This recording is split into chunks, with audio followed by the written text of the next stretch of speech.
ইমাম গাজালি রহমতুল্লাহ আলাইহি লেখছেন, ওই রসুলের কথা থেকে বাহির হয়েছে যে আল্লাহর রসুল আল্লাহর পাশে বসছেন, পাশে পাশে। উচিত ছিল সব হারায় যাওয়া, কিন্তু সব হারায় গেছেন, উম্মত হারান নাই। আল্লাহ জিজ্ঞাসা করছে, বন্ধু কি চাইতে আসছেন? বলছে কাউকে চাইতে আসি নাই, না পরিবার, না পরিজন, না আত্মীয়, না স্বজন, না হাসান, না হুসাইন, না ফাতেমা, না আলী। চাইতে আসছি উম্মত, উম্মত, উম্মত, উম্মত, উম্মত, উম্মত, উম্মত। আসআলুকা উম্মতি উম্মতি উম্মতি উম্মতি। বলছে বন্ধু এইখানে উম্মত। তো আল্লাহ যুক্তিদার, আল্লাহ রসুল যুক্তিদার করাইছেন, কেন চাবো না? আন্তার রব্বুল করিম, আনা নবিয়ুর রহিম। আপনি রব্বে করিম, আমি নবী রহিম। কাইফা তুযায়্যু হাযিহিল উম্মাহ বাইনাল করিমি ওয়ার রহিম। শুরুতে আপনি, শেষে আমি। আপনি করিম, আমি রহিম। এই দুইয়ের মাঝে উম্মত জাহান্নামে চলে যাবে, আমি আমার মনকে বুঝাইতে পারবো না। ওইখানে বসে আল্লাহ সান্ত্বনা দিতেছে, বন্ধু কাসসামতুল কিয়ামাতা কিসমাইন, কিয়ামতকে দুই ভাগে ভাগ করছি। আনতা তাকুলু উম্মতি, আমি জানি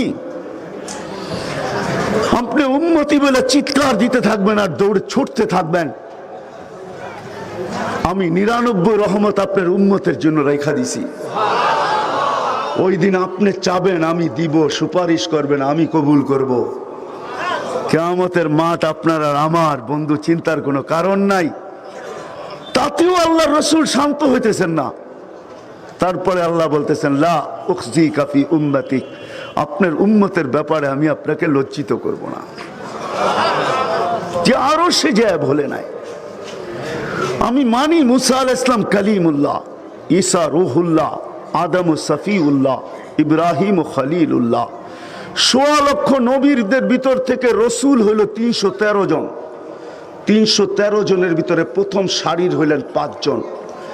৫ জনের ভিতরে বড় বড় কিতাব পাইছেন ৪ জন। আর এই ৫ জনের ভিতরে ইমামুল আম্বিয়া হইলেন মুহাম্মদুর রাসূলুল্লাহ। সবাইকে তার স্থানে আমি মানি, কিন্তু কিয়ামতের দিন মুহাম্মদুর রাসূলুল্লাহ যেখানে ওইখানে কেউ নাই।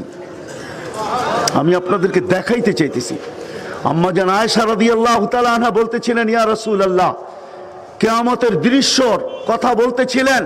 তো আল্লাহর রাসূল বলতেছিল, সবাই কিয়ামতের মাঠে উলঙ্গ আসবে, পায়ে হাইটা আসবে। তো আম্মা জান চিৎকার দিয়া মাথায় হাত দিয়া বসা পড়ছেন যে, ইয়া রাসূলুল্লাহ, এটা কেমন কথা, উলঙ্গ আসবে? তো একজন আরেকজনের দিকে তাকাবে না।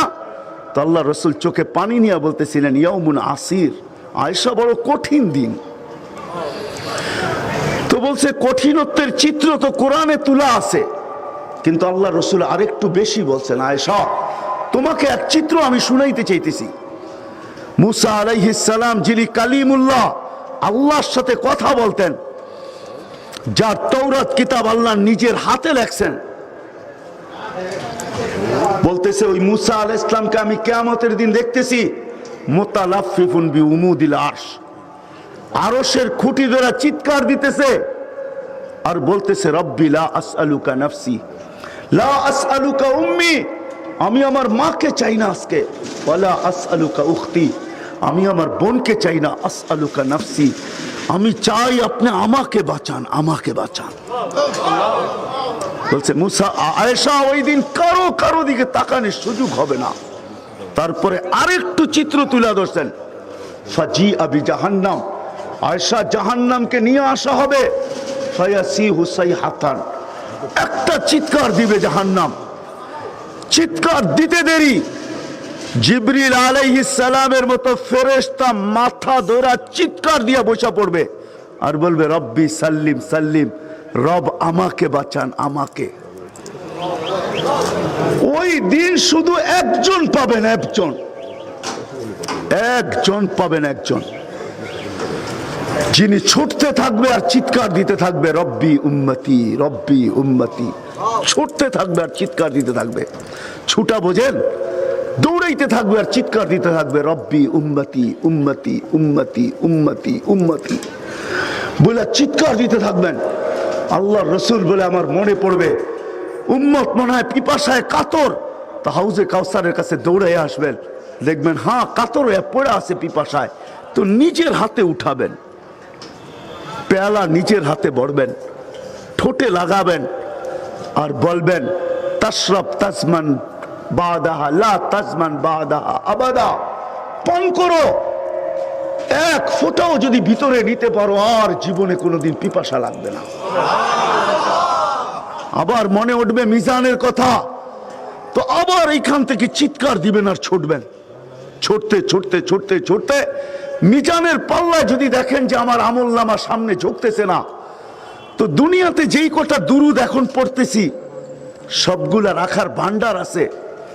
আপনার আর আমার নামে বক্স আছে, বক্স, ওইখানে জমা হইতেছে, উপরে বাপের নাম সহ লেখা আছে। আল্লাহ রসুল যখন দেখবে পাল্লা সামনে ঝোঁকে না, নারী হোক আর পুরুষ হোক, তো ছুটতে থাকবে, ওই দুরুদের ভান্ডারে যাবে, আমার নামের গাট্টিটাকে টোকায় বাহির করবে, আবার চিৎকার দিতে দিতে ছুটে আসবে, আমল নামার পাল্লায় ওই গাট্টি রাইখা আমল নামার পাল্লাকে সামনে ঝুঁকায়া ছাড়বে। আবার মনে পড়বে পলসে রাতে ফাইসা গেল কিনা, আবার দৌড়াবে যদি আমি ফাইসা যায় থাকি, তো আবার মাথার উপরে দিয়া বলবে ধরে রাখো, এটা মাথায় নিয়ে পার হয়ে যাও, এটা মাথায় দিতে দেরি পলসে রাত কাইপা উঠতে দেরি হবে না, দুজক চিৎকার দিতে দেরি হবে না, যে না এটা নিয়ে আমার ভিতরে পড়ো না তুমি, এটা নিয়ে যদি আমার ভিতরে পড়লা তো আমার অস্তিত্ব বিলীন হয়ে যাবে, কেননা তোমার মাথার গাট্টিতে দুরুদ রাখা আছে, দুরুদ। আজকে তো আমরা হুজুরের নামে দুরুদ পড়তেও রাজি না, ঠিক না? হ্যাঁ,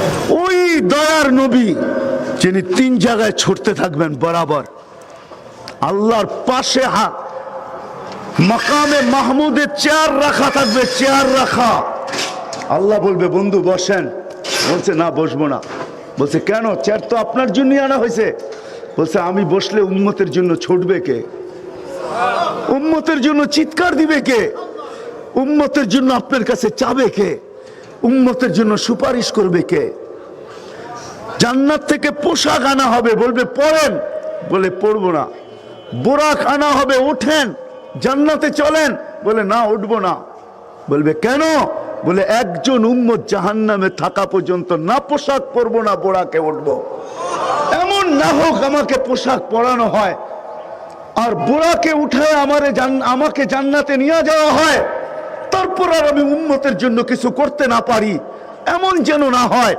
একজন উম্মত থাকা পর্যন্ত আমি এইখানে থাকবো। ওই দয়ার নবী। চলেন আপনাদের বিবেকের পর্দা একটু খোলার জন্য আরেকটু আগে যাই।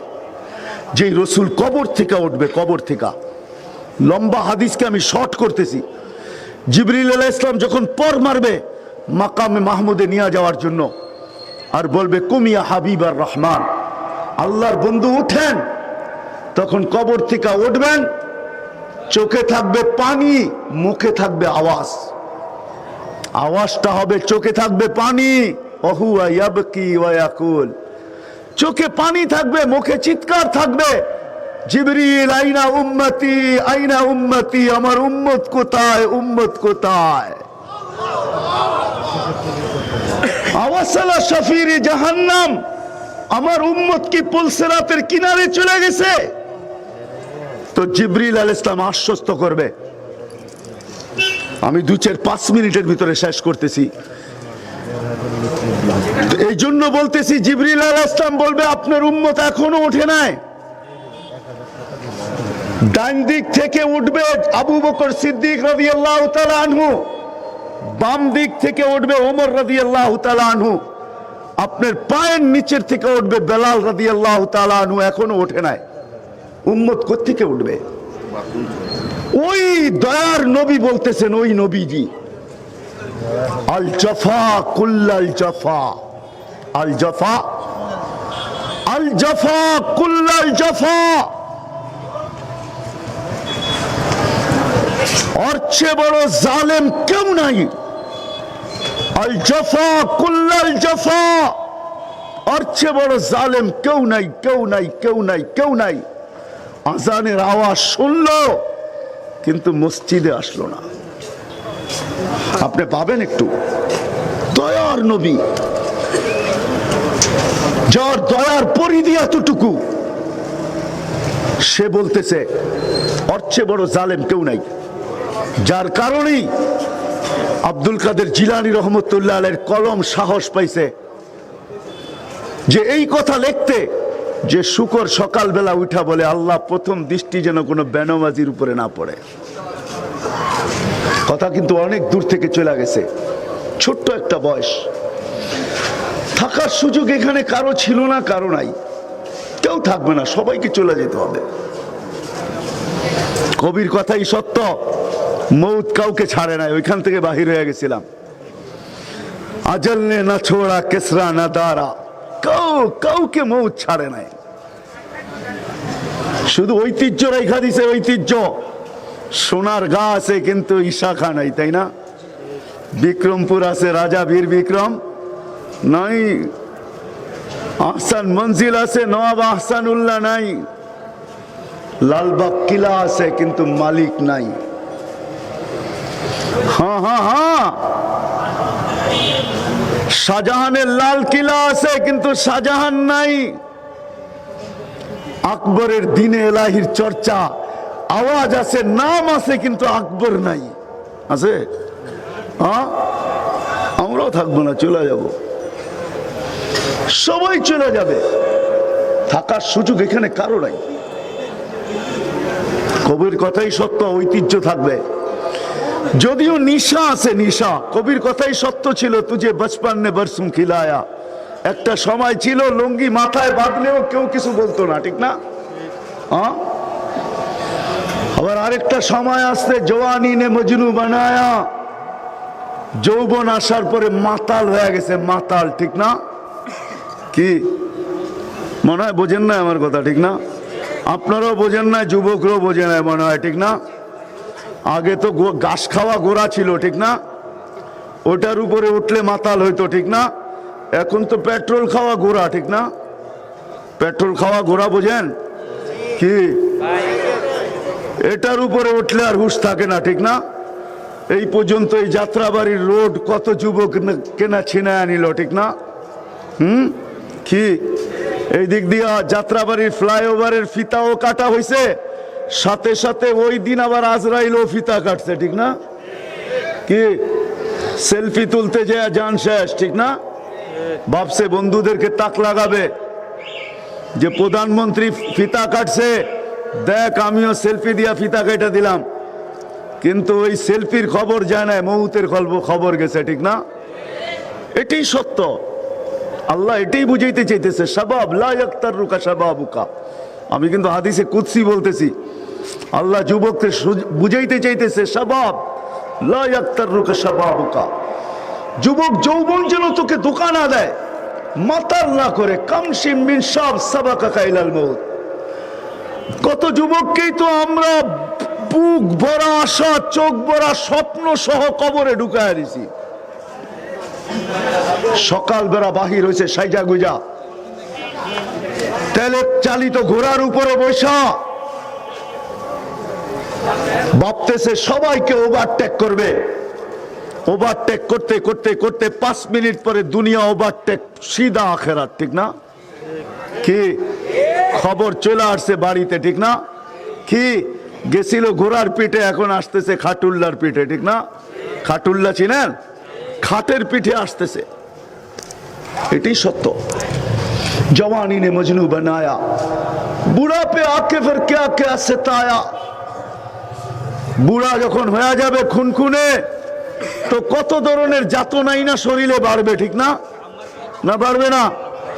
আগে রুকু করতো, সেজদা করতো, এখন চেয়ারে বসা পড়ে, ঠিক না?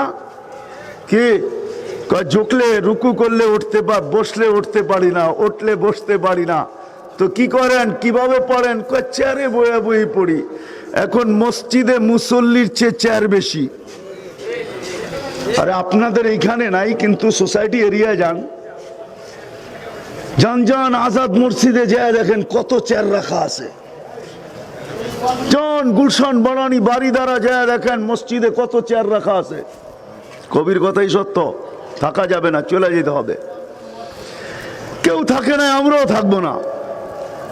বিদায় জীবনটা ছোট্ট, কিন্তু বুকটা আশায় ভরা, চোখগুলা স্বপ্নে ভরা।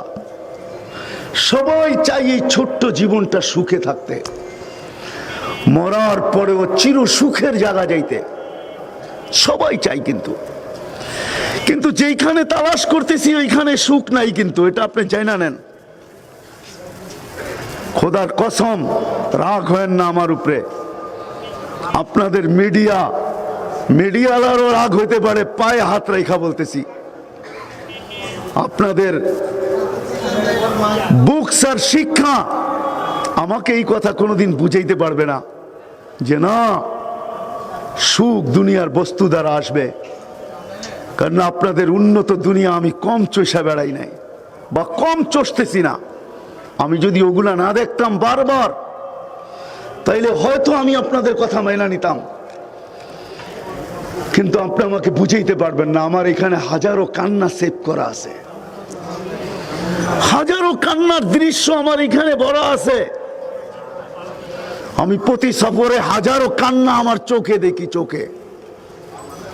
ওই আপনাদের উন্নত বিশ্ব, যাদের কাছে বস্তু আর বস্তু, বস্তু আর বস্তু, লো কোয়ালিটির বস্তু না, দুনিয়ার হাই কোয়ালিটির বস্তু, যাদের জীবনের রেঞ্জ বড় উপরে।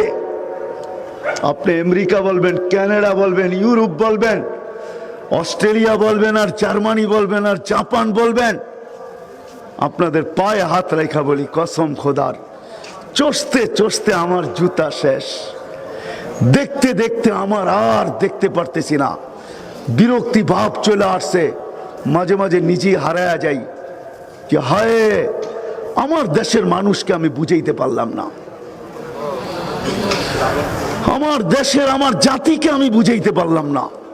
কসম খোদার, আমি আল্লাহর কাছে স্টেজে বয়া চাই না, আমি সব সময় চাই আল্লাহ তুমি আমাকে এরকম বচন ভঙ্গি দাও, এরকম জাদু মাখা কথা দাও, এরকম কিছু জাদু দাও যে আমি আমার জাতিকে বুঝাইতে পারি, আমার জাতি যেন সঠিক জিনিসকে বোঝে।